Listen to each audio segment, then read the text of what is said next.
the United States government with military troops and tanks sieged the David Koresh compound. Men, women and children were traumatized. Most of these helpless victims were gassed and burned to death.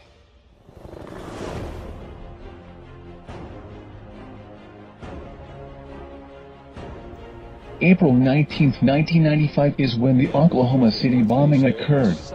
Inside the building was a child daycare. Many of the children died. On April 16, the Virginia Tech shooting. April 20, 2010, the oil tanker exploded, killing 11 crew members.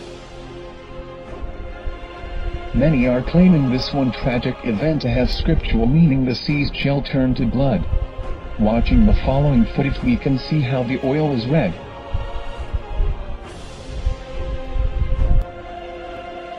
If all that was not bad, more layoffs are ahead as the economy barely survives. Due to high gas prices, we could very well see the railroad system back in operation.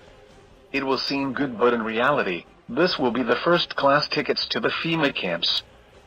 Hey, what's that smell? Smells like Dominion theology, doesn't it? In order to deceive the people, the evildoers have to mirror those verses. Before we see Yahuwah's wrath, first we will witness man's wrath by weather manipulation, and it has begun. Yes, they are playing God and will put the blame on their God. Remember Hurricane Katrina? Many preachers like Pat Robinson, Lindsey, John Hagge, the late David J. Meyer, and even a few rabbis jumped in the pig pen, claiming Katrina was in some way or another an act of God. Some blamed it on sin, others because the United States supported the Gaza evacuation. They said it was punishment, judgment, from God. This is nothing new.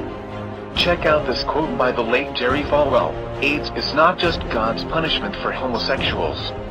It is God's punishment for the society that tolerates homosexuals. I would not be surprised if we see some disaster hit the United States now that homosexuals can legally get married in the state of California. Are you seeing how this works?